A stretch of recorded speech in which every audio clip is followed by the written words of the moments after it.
Even those that perhaps don't get into the actual secured area, because we're so open here, you'll still be able to see and you'll definitely be able to hear. That's Judy Zender-Keller of the Bavarian Inn Lodge, and she expects a packed house today as Mitt Romney invades the Muth. NBC 25 will have total team coverage from the Bavarian Inn Lodge all day long as the Republican presidential candidate returns to his home state. All that and more exclusive web content here on Tuesday. Thank you for watching the Daily Webcast. I'm Jared Smith. We begin in the town that they call Little Bavaria, where Republican presidential candidate Mitt Romney's Every Town Counts tour has arrived. You can see the bus right there. We just passed it as the doors opened this morning at 8:30 a.m. The speech was scheduled to begin at 9:30. This is Romney's last stop in his 5-day tour, hitting 6 battleground states with a focus on small cities and towns. Frankenmuth is one of 3 stops in the state of Michigan that Romney will tour this afternoon, along with DeWitt and Holland. Stay with us here on NBC 25 and mynbcnews.com throughout the day for total team coverage. And this may not be the first time Romney has visited the Bavarian Inn. Check out these photos that were shared with NBC 25. They show what appears to be a 17-year-old Mitt Romney at a birthday party for his father, then Governor George Romney, at the Bavarian Inn restaurant all the way back in 1964. Really cool stuff there.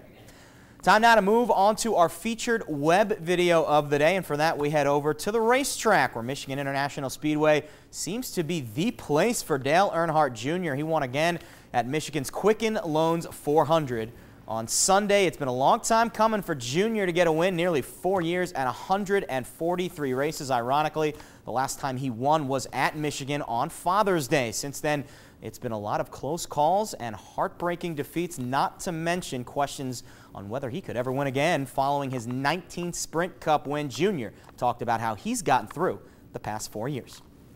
I was surprised how things turned around for me. I just kept going to the racetrack and kept working, kept trying to improve and become a better person and become a better race car driver.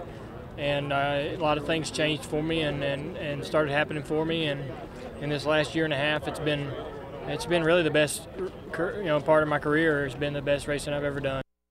We've posted the entire Raw interview with Dale Earnhardt Jr. on our homepage, so check it out on mynbcnews.com. It's our featured web video of the day. Moving along to the top web headlines here on Tuesday, a teenager charged with murder is still on the loose. 16-year-old Mark Jones was seen leaving the New Passages Psychological Center in Shackles Friday afternoon and may have stolen a van from the surrounding area of the Flint Township facility. Guards did not accompany Jones during a trip to the bathroom. He was being housed at the Genesee Valley Regional Detention Center in 2010. When Jones was just 14, he was charged as an adult for the murder of Merlin Ray in Flint. The staff didn't keep line of sight, and the mental health person came out, asked if it was okay if Mark went to the bathroom. Our staff said yes, and there was the mistake, because we normally go with the youth. We keep the youth in sight all the time.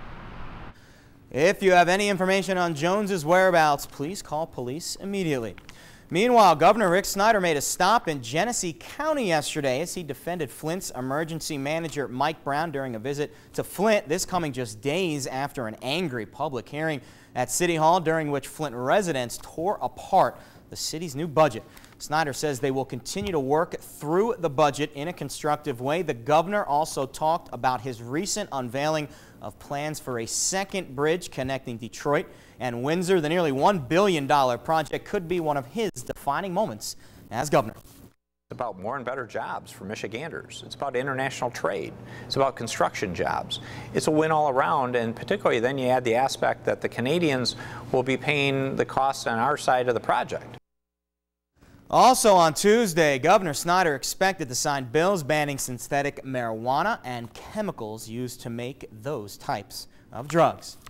And for more on the top stories of the day, log on to our homepage. You can see it behind me, and there it is right there. It's mynbcnews.com, and be sure to chime in on what you read by logging onto our Facebook page. It's facebook.com/NBC25. It's right below us right there. And of course, you can find us on Twitter. Why not hit us up with a little tweet there? It's NBC_25. And coming up tonight on NBC 25 News at 6 p.m. We've been saying it all day long. We'll have total team coverage of Mitt Romney in his home state of Michigan. So tune in tonight. Check out Bill Harris and the rest of the NBC 25 News team. Break down Mitt's visit to the Mitten.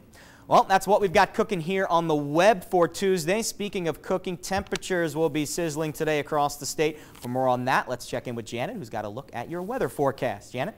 Thanks, Jared. Very hot weather today. Heat indices this afternoon will be ranging to the upper 90s. A lot of sunshine all day long, but it will be breezy with a west-southwest wind around 10 to 20 miles per hour, gusting as high as 30.